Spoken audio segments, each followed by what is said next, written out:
അത് അടിയിന്ന് ഞാനാ എഴുതി അങ്ങോട്ട് പാസ് ചെയ്ത് കൊടുക്കുന്നേ. എടാ നാറി, അപ്പൊ നീ ആയിരുന്നല്ലടാ ഈ പരിപാടിയുടെ റേറ്റിംഗ് കുറയ്ക്കാൻ നോക്കുന്നത്. கேட்கும் போதெல்லாம் என்னை யாரும் தேட வேண்டாம் அப்படின்னு எழுதி வச்சுட்டு எங்கேயாவது கண் காணாத இடத்துக்கு போயிடலாம் போல. ഗ്രീൻ ഹൗസ് എഫക്ട് എന്നൊക്കെ നമ്മൾ കൊച്ചിയിലെ പഠിച്ചിട്ടില്ലേ, ഹരിതഗൃഹ പ്രഭാവം. പക്ഷെ ആ ഒരു സംഭവം അല്ലാതെ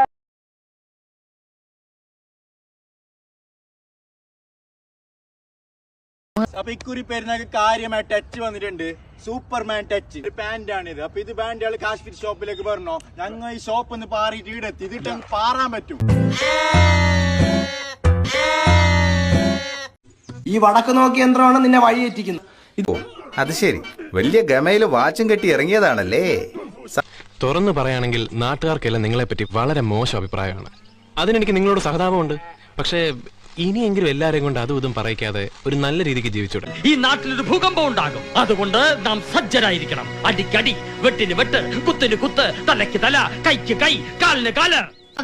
ഈ തലയും കാലും ഒക്കെ പോണ ഞങ്ങളുടെ കറുത്ത പെണ്ണെ പോ, വെളുത്ത പെണ്ണെ വാ, എൻ ജീവരാഗമേ പ്രളയനീ.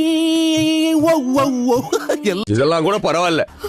நீ സന്തോഷമായി, എല്ലാവർക്കും പിരിഞ്ഞു പോവാം.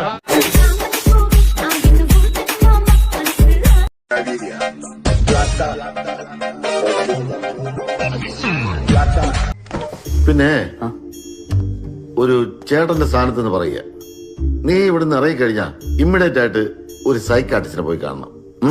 നിന്റെ ഭാവിക്ക് വേണ്ടിയാ. നമുക്കിട്ടൊരു പണി വന്ന നിങ്ങളും പണി, ആരാണെങ്കിലും പണി, വീട്ടിൽ കയറി പണി. അടിയന്തരാവസ്ഥക്കാലത്ത് ഉണ്ടായതാണോ? പറഞ്ഞല്ലോ ഒരു അബദ്ധം. അബദ്ധങ്ങളുടെ ഒരു ഘോഷയാത്ര തന്നെയാണല്ലോ നിന്റെ ജീവിതം. ഇനി എല്ലാവരും പൊക്കോളൂ. ഇദ്ദേഹം കുറച്ചു ദിവസം ഇവിടെ ഉണ്ടാവും. അഭ്യാസങ്ങളിൽ ചിലത് നിങ്ങൾക്കും കാണാം. അയ്യോ പറഞ്ഞോണ്ട് നേരം പോയി അറിഞ്ഞില്ല. ഞാൻ പോട്ടാ. ഞാനും വരുന്നു.